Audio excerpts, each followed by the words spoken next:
Chapter 3. How do I understand my company? This part of the book seeks to address those issues that are most often asked of a corporate consultant. How to motivate employees. Why has there been conflict? What to do with the old team? How to deal with a crisis in the company? How to build an effective image? Where find the right deputy? Of course, you can approach such questions in different ways.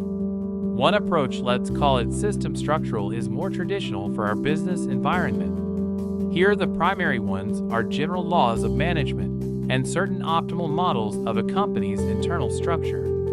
In this case, the human factor, the actual psychological peculiarities of people, are pushed aside into the background. Another approach, let's call it personological, is stated in one of the headlines. Whose face is our company? I use it actively and successfully in my work with many companies. Its essence is that when solving the issues of effective company management, first of all, it is important to take into account the psychology of its key persons.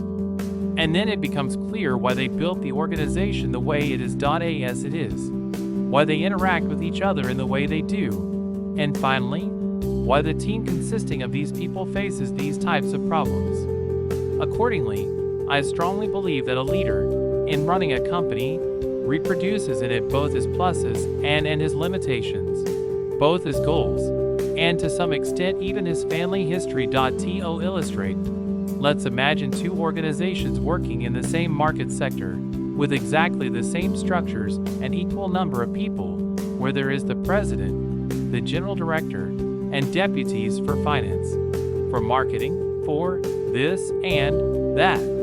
But these companies will be completely different, with a different atmosphere, with different problems, and with different efficiencies. Why?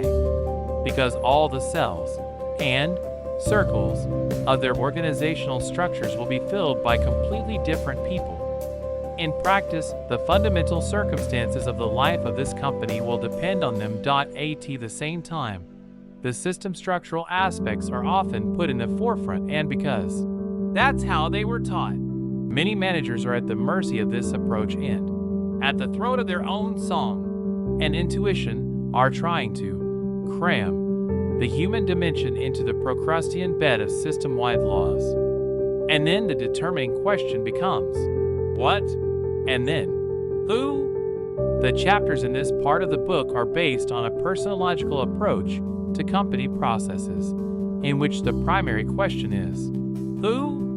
The role of personality in history is a fairly trivial topic. However, anyone can think of the role of a particular individual in the history of a real company and look at these certainly important squares, circles, triangles. Company. How to see the main thing. How to conduct a self-assessment.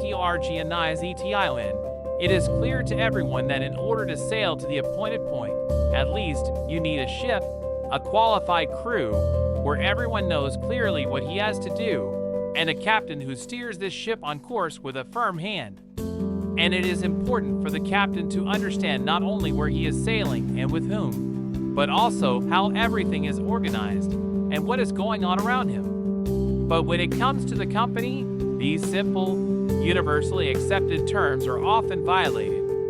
Of course, one can understand the manager. The working day is extremely busy. There is a lot to do. It is impossible to control everything. But the lack of attention to what actually goes on behind the door of the reception room can lead the organization to serious problems, crises, and sometimes to death. But how do you determine what is important and what can be ignored in the meantime? And what can be ignored in the meantime? Of course, it is difficult to make the right diagnosis right away. There is a paradox. The more the manager is interested and emotionally involved in the life of the organization, the harder it is for him to do it. Therefore, realizing this, it is necessary to move away from the fluid, to look at your company as if from the outside, from a bird's eye view, and try to do a kind of assessment of the organization. During the time of my consulting practice, I developed a special company, provisionally called the Tricorporate Efficiency. Within the framework of this model, I suggest to consider a company along three basic lines: purpose, organization, and people. With the help of this triad can not only systematize a lot of facts and phenomena with which the manager of facts and phenomena that a manager faces on a daily basis, but most importantly, to get a diagnostic snapshot of the company, which can become a guide to action.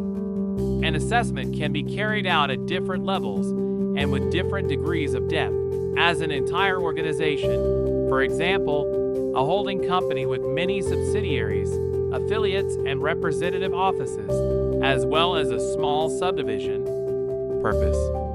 This is a basic dimension that correlates with the main plans and strategic objectives of the manager. It is a dimension that includes mission, purpose, strategic and specific plans, tasks, etc., etc. What distinguishes a very successful company from just a very successful company? What makes it stand out from the crowd? In a very successful company, the mission is not a list of all the things you, like everyone else the rest of us, are supposed to do, but what exactly you want to do and can to accomplish. Only such a personal and unique goal. Different. Only such a personal and unique objective. Different. From the others is able to inspire and encourage people to charge their energy, to fill them with the feeling of pride that they are members of the crew of this very ship. Organization. Of course, if a company consists of the right people, it becomes a strong, developing organism with powerful internal resources. But the mere gathering of such people, even if they share a common goal that appeals to them, the company to succeed if they are not properly organized. The people-to-goal connection is precisely what the organization is responsible for. Ask yourself questions. How clear is the leadership subordination system in your company? Does everyone perceive each other ambiguously? Do the employees understand and accept the rules of the game the company lives by? The answers to these questions, among other things, will show whether the company knows how to save its main resources, finances, and time. People. It's important to look closely to see if the people on board are willing to share your goal. Only like-minded people are capable of to not only rejoice with you over victories, overcome bad weather, storms, and support you in times of need, but also to do the necessary routine work. It is no coincidence that there is an expression that a close-knit team is not those who look at each other, but those who look an own way. People who do not share the values of the company can become not just ballast, but a real obstacle on the way to the goal. People really do decide everything. Not only do they determine achievements and failures, but also how long your ship will stay afloat. It is important to keep in mind that purpose, people, and organization represent a highly complex dynamic balance of forces that are important to keep in harmony. For example, adjusting a goal entails, the adjustment of the goal entails changes in the structure and composition of the team. New people come in the goals, objectives, the organizational structure itself may change, etc. Chief to this triad, of course, is the leader. He, like the captain, holds firmly this triangular steering wheel: goal, people, organization, and all the time maintaining the balance, steers his ship on the intended course. What does the helmsman steer? The special task of the helmsman is to scan the radar screen, as it were, i.e. to keep a close eye on everything that is going on in the organization. Of course, a part of the responsibility for this task can be divided between other people, but it cannot be transferred entirely to someone else. And while it is impossible to know everything, controlling the problem areas that affect the viability of the organization is not possible to do everything. You have to try to keep a constant eye on the blinking dots in the radar screen that signal danger. And out of the whole, it is important to be able to distinguish those points problems which the manager can influence and which can pose a real danger to the company's life. Danger to the life of the company. Of course, this is a very difficult task, So during the analysis, it is necessary to use those methods which allow to separate and systematize all the phenomena and processes in the organization. So, let's try to make a diagnosis according to the main directions of the company development, purpose, organization, people. What should we pay attention to when analyzing the purpose? First of all, to what extent specifically and clearly formulated goals and strategic guidelines of the company. And it should be clear to everyone, from the deputies, partners, and clients to specialists and new employees who come to the company. The second important point, do people in the company agree with these goals? What is the degree of agreement that they not only declare but also show in their informal behavior? And thirdly, how much the goals of the company are demanded by the market, how attractive your product is to it. Does it guarantee not only the survival of the organization, but also its prosperity? Ask yourself these questions and answer them all the time. This allows the manager to check whether he moves in the right direction, whether people go with him, the way he is going, whether people are going with him, whether they understand where they are going, and whether they are united by common norms and values.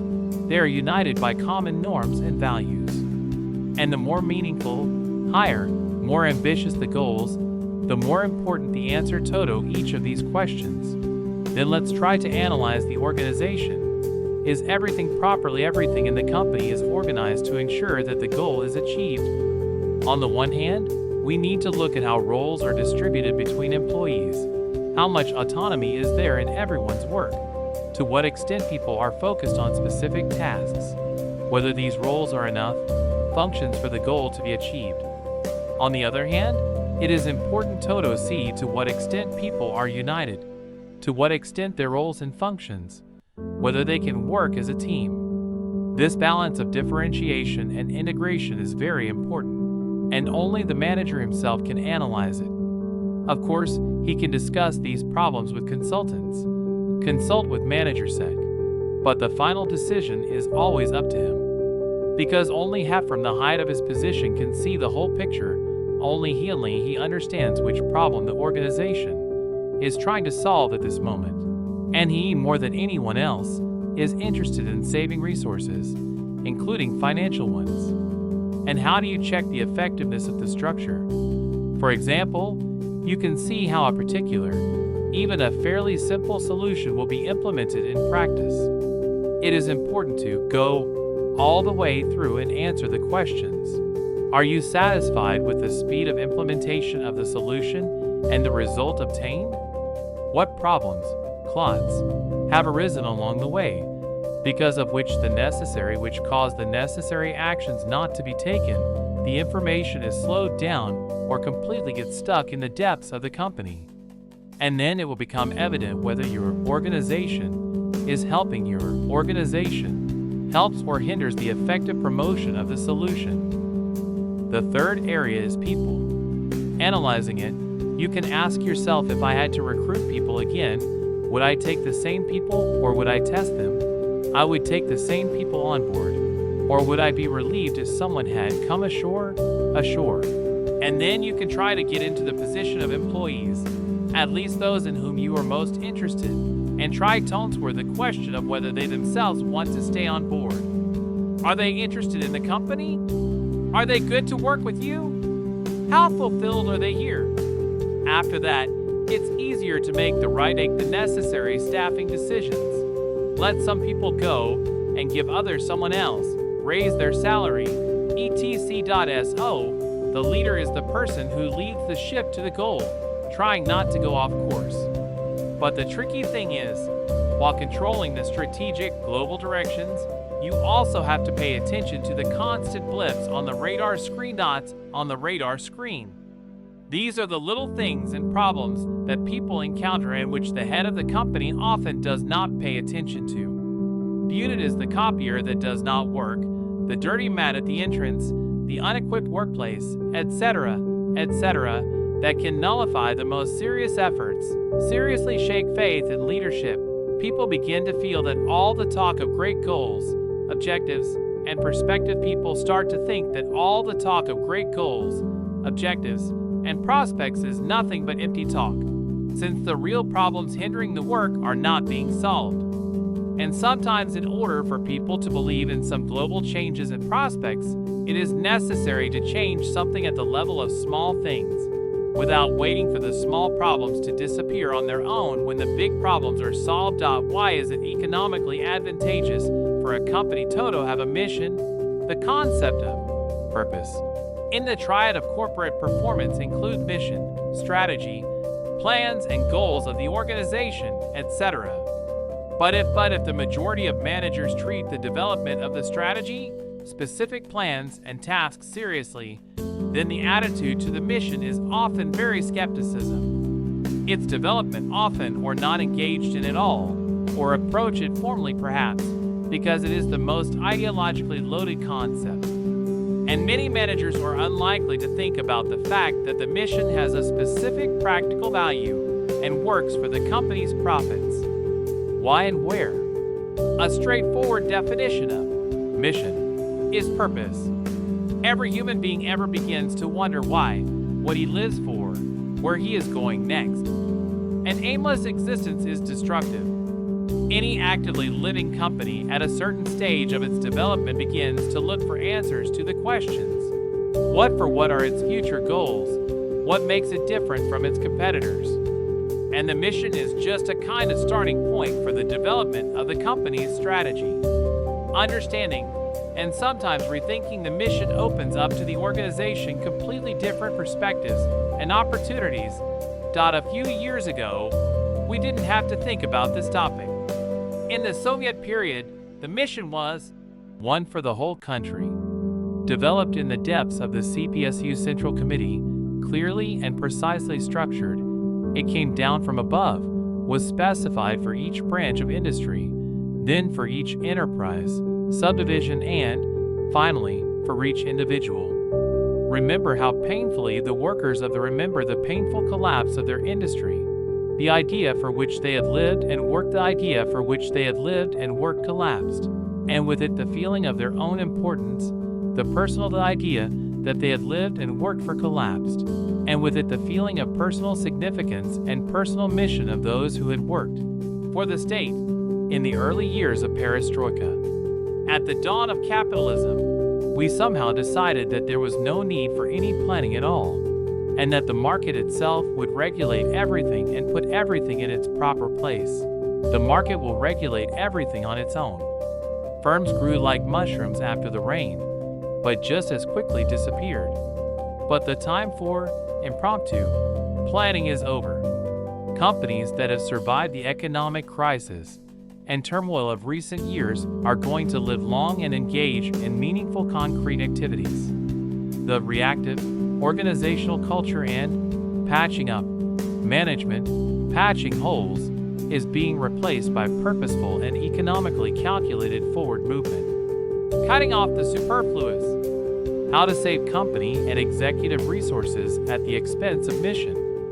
New business opportunities open up every day, and the executive has to decide which ones to take and which ones to give up. If there is no conscious understanding of the mission, when there is no conscious understanding of one's purpose and path, a person has to spend a lot of time reflecting, assessing each time whether it is necessary or not, whether it is advantageous or not. In the end, of course, he will make the one and only right for himself, but time and effort will be spent. And when there are clear goals and values, when it's clear where and how to go, it becomes obvious with whom to go, with whom on the way, and with whom not on the way, what is worth doing, and what should not be done. All incoming information is filtered according to the principle black-white, necessary and unnecessary. This allows you to concentrate all of your energy on achieving your goals. The goal, due to which the efficiency of the company's activity increases repeatedly. I sit high and I see far. A company's mission is often an extension of the personal mission. Therefore, it is especially important that the manager first of all understand what his or her own mission is. In a sense, an executive is certainly a happier person than any other employee in the company, because he'll realize his personal mission he can attract the resources of the whole organization, gather like-minded people around him. Organization, gather around himself like-minded people who share his goals. In turn, the happiness of employees is to have such a manager who knows where he goes and what he wants to achieve. After all, he is confident in his actions and conveys this confidence to his subordinates. And what can be more important than a feeling of confidence, stability, reliability in our difficult, turbulent times?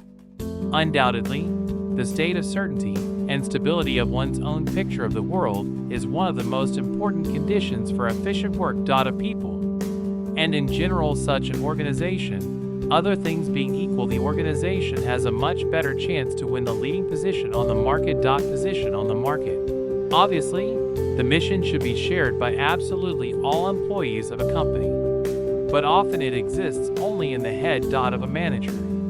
Often it turns out that not only top and middle managers, but literally all employees have absolutely off what the organization will be like in a year or 3 years, and which strategic goals it will occupy. And what it will be like in a year or 3, and what it will need to do to achieve it. And what strategic milestones it will need to reach in order to do so. If employees think differently, see differently, and have different attitudes toward many things, it causes most of the problems when dealing with specific business issues. Even the most advanced managers find it impossible and unnecessary to patiently communicate the mission to each employee. Due to employees' ignorance of what needs to be done and why, they resent it. I've told about it 100 times in meetings. The manager is amazed. But, as a rule, oral explanations are perceived by all employees differently. So the head's ideas about the strategy and mission and heads of departments may not coincide at all. And consequently, divergent ideas about more specific actions and plans. Try to conduct such a survey. I'm sure there will be a lot of reasons for surprise. The manager owner, for example, is often perplexed and sometimes even resents that his subordinates do not invest so much effort, time, and energy in his case. But this is natural. They put all their efforts into their lives. They want to realize their potential. In addition, people sometimes just do not understand what they are supposed to do. They do not know what they don't know what the challenges are for the organization and where it is going. Remember the story when the blind described the elephant. One thought it was a rope. One thought it was a rope because he was holding its tail. Another thought it was a pole because he was holding its leg. A third thought it was a trunk and was sure that the elephant was a hose. It's the same in an organization. Everyone is busy doing his own thing, and the deeper he gets into his work, the less opportunity he has to see the situation as a whole. And only the one who sits high and looks far is the chieftain. Only the one who sits high and looks far, the shepherd, aka leader, sees the whole picture. He knows that the elephant is an elephant and knows where the elephant is going. And it is necessary, as many people as possible should know it. When everyone understands the common task, they relate their interests to the common interests. The interaction increases, and people begin to work better objectively. That's why it is necessary to periodically check the clock to adjust the strategic benchmarks. It is very important that the mission is written down on paper. The practice shows that if the mission and strategy are not formulated in writing, people do not understand so clearly what the organization does, what it strives for, what its norms, values, objectives, etc. Synchronize the clock. But how do you put this into practice? The natural desire to save time and effort, not to distract yourself or people from work, leads to the fact that most often managers take the path of least resistance. They either ask external consultants to think up an appropriate mission that is not worse than the others, or they write it themselves. Or copy it from famous global companies using the list of their key values. In the first case, of course, we get a nice finished product with the right words and wording, but unfortunately, it has a unique history, values, and business culture of the company. In the second case, more often than not, the mission is not even finished, it is handed over to the subordinates for completion and remains hanging in the category of incomplete. And in the third case, everything written down has nothing to do with Russian reality. In any way has nothing to do with the Russian reality. Undoubtedly, mission creation must be a collective endeavor. It is necessary that the people who will be involved in this process mission in the first place, the top managers and the leader's inner circle. This should be done at a special event, for example a seminar, providing enough time. And it is important that the manager himself does not pressurize the participants with his authority, but rather take a rank and file position. Such leveling would allow the first person to look at the situation from the outside, to learn and find out a lot of new information about both the company and the employees. It is fundamentally important that the manager take this event seriously, and then the rest of the managers will become imbued with its importance. And then the other managers will be imbued with its importance and will actively participate. Then the other managers will feel its importance and will actively participate. In addition, you get a cohesive team at the end that will be able to implement this mission effectively. It is worth inviting an external consultant for the role of facilitator. His task is not to offer ready-made schemes and write models for textbooks on management, but rather, starting from the needs and resources of the company, to organize the process of developing the needs and resources of the company, to organize the process of developing a common understanding and vital issues for the company to give a strong impetus to further development. Further development. I want, I can, I must. I would like to bring the triad of strategic self-determination to the center of our discussion and formulation of our mission. The triad of strategic self-determination. In this case, these are the aspirations of the company. I want, its capabilities and resources, can, and objective needs of the external environment and the market, must. I want, can, and must are always present both in our life and in the life of the organization, and at its different stages change roles. Something becomes primary and something becomes secondary. In practice, these three factors are rarely in balance. It is not always easy to reconcile your intentions and capabilities with the needs of your environment. Here's an example. When I began my practice in the mid-1980s, the need for the services of our directors practical psychology, the need of our directors for the service soft practical psychologists was just beginning to catch on. And it was not really clear when the services of such consultants could become a common market product. And yet, I chose this very professional because I had a great desire, and I had the corresponding resources, in particular the experience I had accumulated over the years in other fields of psychology. I was ready to invest my own energy, time, and money in the new business. But since the result was not obvious, people looked at people like me like freaks.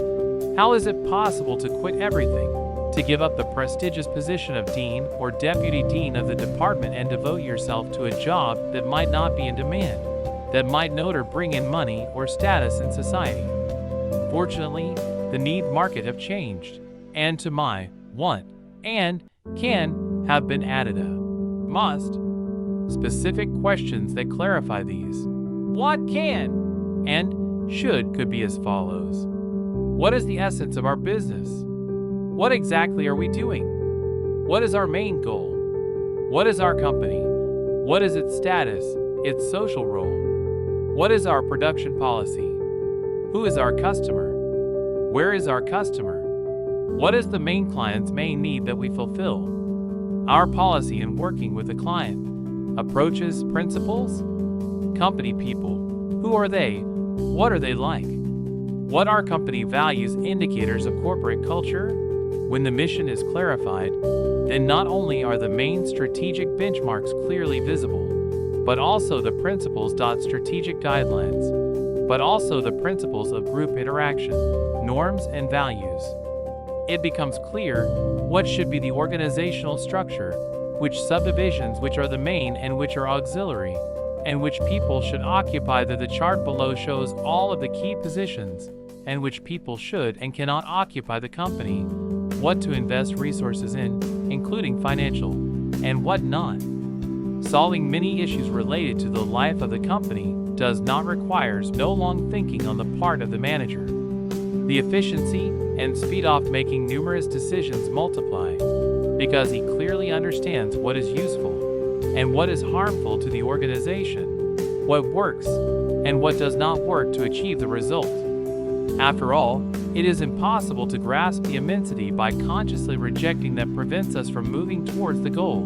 We become twice as strong. Remember, Michelangelo was asked how he managed to create such a magnificent sculpture. David, "I just cut away everything superfluous," replied the great master. How to make an organizational structure? Make a tree of life, creating and changing the structure of the organization.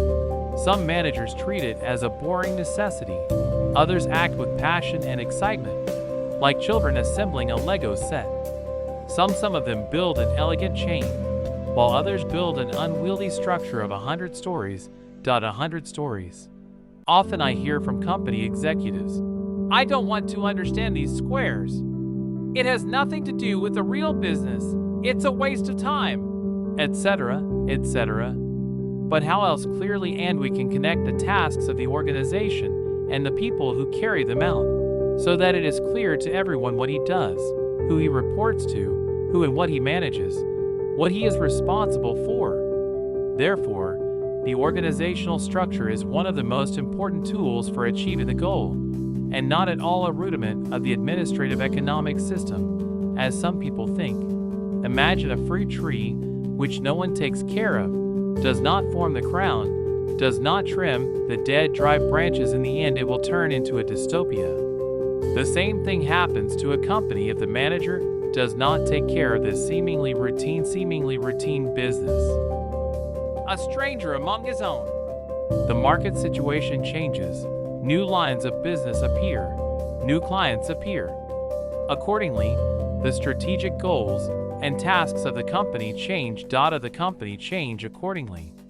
And any change in strategy, intentions, and business goals must be reflected in the structure, otherwise the company will not be able to adapt to the new conditions. On this scheme, as on the map of military, the direction of the main blow and the heights that will have to be taken should be reflected on this diagram. It is important for the manager to have a clear idea of who will take the new heights and by what forces. It may be necessary to form a strike unit with certain functions, staffed by people who are clearly aware of their task, and it is necessary that the new unit organically and harmoniously fit into the working structure. Otherwise, the whole system will begin to fail. Here's an example. The president of the investment corporation set himself the task of developing a new line of business, leasing, and becoming a leasing to become a leader in this market. And he seemed to have done everything for this. He recruited a team of professionals with experience, solved the issues with financing, personally found the first clients and equipment suppliers, thinking that everything is set, and now the machine will start spinning. With his usual vigor, he switched to another direction. However, some time passed, and leasing started to stall. Many questions, even the simplest ones, were solved and agreed upon endlessly, and often even returned to the head in its original form. Financial entries were slowed down. Some clients were lost. At the same time, it was impossible to find the guilty party. When we conducted an analysis, it became clear that the new structure had not been properly integrated into the corporation roles, functions, principles. All the principles of interaction with the other divisions had not been set out. It turned out that, in his words, the head of the company allowed the head of the leasing company to give orders to the heads of departments directly, but in reality, he had forgotten to give him the authority and issue the corresponding written orders. Written orders had been forgotten. As a result, when the head of the company, when he submitted an order to the heads of departments, they either forwarded it to their heads of departments or shelved. The leasing was practically isolated from the market. So leasing turned out to be practically isolated, work ineffectively, and the head of the company did not get the financial return he had hoped for. So, if a manager feels that the tasks he sets remain unfulfilled, interesting programs hang up. Probably it is necessary to diagnose the organizational structure and adjust it. Neglected garden. However, even if no new directions are created, periodically adjust the structure is necessary. After all, dynamically developing company is a growing organism that is constantly changes. Movements and shifts are taking place all the time. Some divisions are abolished, others are reorganized. Some people take on responsibility is reduced and fewer tasks and responsibilities are assigned to others. Some people take on more functions and responsibilities. Others, on the contrary, take on fewer responsibilities and tasks, and so on. All of this needs to be adequately reflected on paper.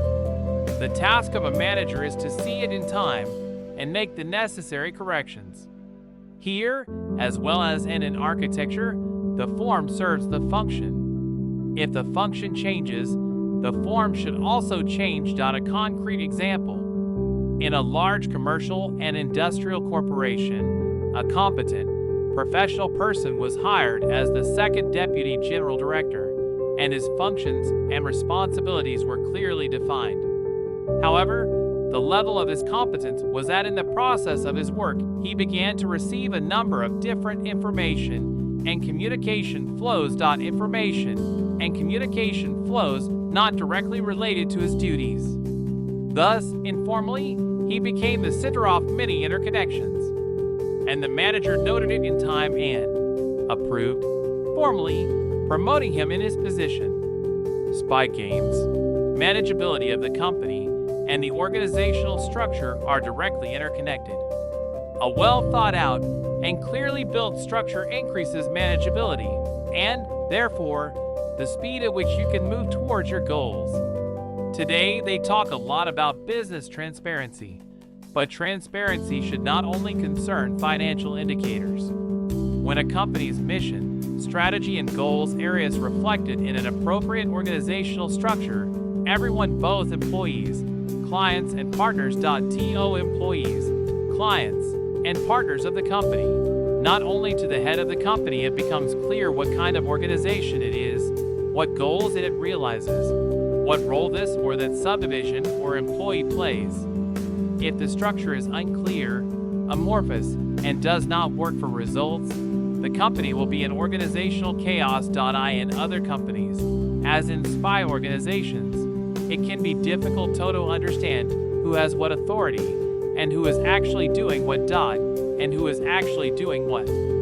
So, for example, a young, energetic manager, when a particular case appears, he assigns it either to a person he deems appropriate, without any correlation with his position, or does not assign it at all. His position, or to the first manager who finds it. The manager takes a visor, but as a result often cannot execute the task as he does not have the authority.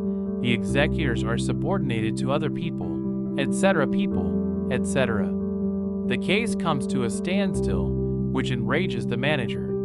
By the way, some employees, knowing such characteristics of the manager, made it a rule not to ride in the main elevator, which he used being already busy. They were afraid to run into extra assignments. Double kick. There are concepts of formal and informal organizational systems. And sometimes, especially in large corporations, these systems exist formal on paper, in documents, informal in reality. If what is declared on paper and in public statements significantly differs from reality, we can talk about a peculiar but very widespread organizational schizophrenia. Such bifurcation hits the organization very hard, and not everyone is able to recover from such blows. Because every case becomes a problem, there are a lot of questions to which no one can give a coherent answer. And any uncertainty, ambiguity, and misunderstanding causes anxiety, conflicts, and sabotage. And there are always people in the organization who take advantage of this lack of transparency in their own self-interest. Some people stop working altogether. Stop working, while others do only the tasks that they see fit.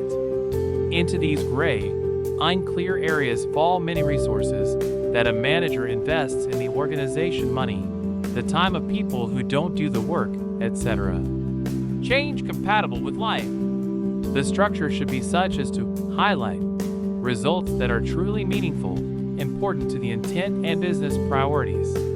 But it is important to understand that even an adequate structure does not guarantee results. But an inadequate structure will absorb the results for sure and negate even the most committed efforts. How often should you conduct an audit of the organizational structure of the company? Practice shows that it is advisable to do it about once in 6 months. After all, life goes on. Gradually, everything changes: the tasks and functions, areas of work of departments, subordination, and the old signs may still be hanging on the doors, old names in the documents. Of course, such painstaking work usually takes more than 1 hour, and it is good to spend it not by yourself but with a person whom you absolutely trust. It may be a consultant, a partner, an employee working in an organization. Such shaking out the baggage will allow you to see your company better, to understand why many problems remain unsolved. In addition, after the reorganization, as a rule, a lot of different resources are released. But you have to be extremely careful when changing door signs and business cards. You have to be extremely careful. Changing the organizational structure entails personnel changes, possibly even layoffs. Of course, this is a shock for employees. Therefore, any changes must be reasonable and justified. In medicine, there is a concept of wounds that are non-compatible with life. So, all the changes made by management should not only be compatible with the life of the company, but and contribute to its well-being and prosperity. Often the pattern of the structure resembles a tree, and it's up to the executive whether it becomes a tree of life that will bear fruit and contribute to the prosperity of the organization, or whether it becomes a dwarf tree that bears no fruit. Fruitless, or a dead tree that will simply have to be cut down. What kind of personnel decides everything? Imagine a state-of-the-art factory with tens of millions of dollars spent on its construction and equipment. Install the latest equipment has been installed. All the lines and systems are in place. Raw materials have been purchased, and there are customers waiting for the finished product. It would seem that everything is done. But unless there are people who can make it all go round, the business will never come to life.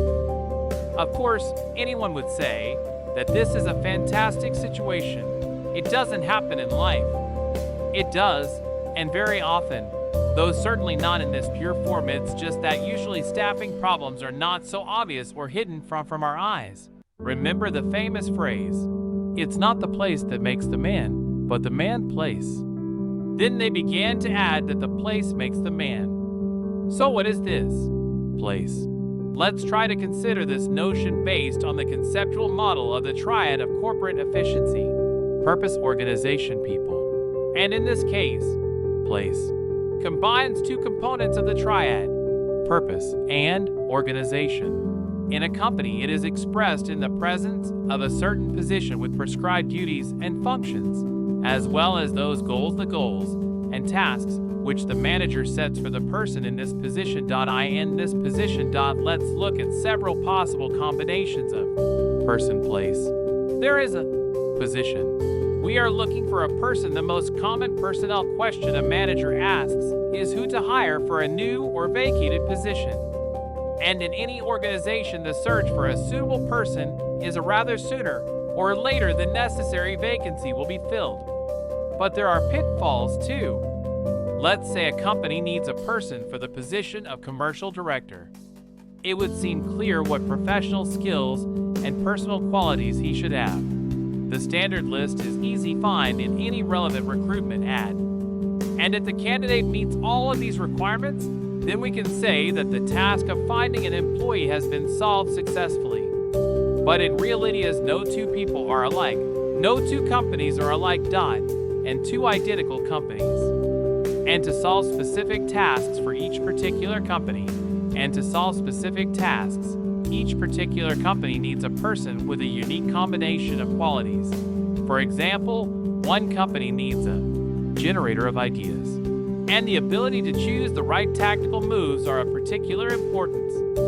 For a candidate for the same position in another company is more important communication skills, friendliness, activity, loyalty to the team, and the ability to quell conflicts. And a third company especially welcomes the ability to work without emotion, calmly calculate options, book the details, etc. Even if a person seems to have the necessary professional and personal qualities to cope with the tasks in this company, it is not a guarantee of success. It is also important, for example, to consider whether he will be able to successfully interact with the people with whom he will have to work, whether he will get along with them, given his personal peculiarities. Here is an example. The chief accountant in an investment company was highly professional and had a tremendous amount off work 10 to 12 hours a day, was loyal to the management. But after her permanent deputy easygoing middle-aged woman went abroad with her husband, the accounting department began a complete for a year and a half. They could not find a new deputy, and a fifth one had already written his resignation. Such chaos hindered the work, and the head of the company did not know what to do. When we analyzed the situation, it turned out that the accountant was an authoritarian, abrupt character, and could not tolerate from her subordinates even the slightest independence. And in the position of deputy constantly took not only highly professional, but also active, ambitious, and enterprising employees, who, of course, they could not get along with such a supervisor. And she needed obedient, hard-working daughters, with a strict, authoritative mother who would clearly and unconditionally comply with all her instructions. Realizing this, the head of the personnel department set the task to select a specialist qualified, but not ambitious performer. And indeed, when such a person was found, he fit perfectly into the team and became a real right hand for the chief accountant. However, interaction can also be ineffective if, for example, if two employees with similar qualities, two strategists, two tacticians, work together in equal positions. Similar qualities, two strategists, two tacticians, etc., and they are always competing in one field, leaving the other unattended, of course, things do not go well. Perhaps the problem would disappear if one of them moved to another place. Find the proper place for the person so the person is found and starts working. In most companies, that's where the staffing ends. But often the real problems are just beginning. A fairly common situation. The person has been placed in a certain position. He seems to be trying, but things do not work out. As a result, in 90% of such cases, the employee leaves the company. Either he leaves on his own or he gets fired. But most of those who leave the company are not bad specialists or useless workers. It is no coincidence that it takes such a long time for the human resources departments to choose them. HR departments take so long to select the best candidates. But why a person doesn't pull it off? Perhaps it just isn't his place. A typical situation. A manager fires an employee and then finds out that he works perfectly well in another company, but in a different position. So I have exactly the same position in the same department. I can't find a person for 6 months. The head of the company exclaims frustrated. Why didn't I think of transferring him there? The task of the manager is not to cut in the heat of the moment, but to take a closer look to the person, to try to find a place in the organization that suits him, that will suit him. A concrete example. A trading company was going to open a representative office in a region, and the head of the company was an analyst who was clever, intelligent, and capable of understanding the specifics of the business. However, 6 months passed, and the representative office was still not opened. despite the fact that he had tried his best and literally never left out of the region. But as it turned out, he was completely incapable of entrepreneurial and organizational activity, did not have these skills and qualities. The head of the company did not know what to do. The manager of the company did not know what to do. He did not want to part with this specialist, but he was not going to continue suffering losses. So he made this decision, called him from the branch back to the head office, and appointed him head of the planning and economic department. At the new location, the analyst in the new position, this analyst literally blossomed. Thanks to his work, the company was able to optimize its financial flows and significantly increase its profits. And now he is one of the best specialists not only in the company, but also in the industry.in. His place, a person will bring out the best in him. That is in him. But what he does not have will not emerge under any circumstances. No matter how much you water an acorn, a daisy will not grow out of it. And no matter how much you water a daisy, it does not become a rose. But if you take care of the daisy, feed it, motivate, it's such a beauty can grow. All daisies are daisies. Or you can spend your life trying to turn it into a rose.to create a new place. For a worthy person, however, sometimes it happens that an organization does not have a position that you might be able to transfer someone who is ineffective at his or her current position. Ineffective. More than once I've heard something like this. Sure, he's a good person, and I'm sorry to part with him, but what can you do? Says the manager. After all, a good man is not a profession. However, an employee, your like-minded person who fully shares your interests, is loyal to you personally and to the company, and who has the main thing, the willingness to swim with you in the same boat, no matter what happens, is priceless. And so under such a person, it is not a sin sometimes on purpose to create a new place, a position, a direction. Here is an example. The head of a large GG company invited a specialist from the UK to the position of executive director.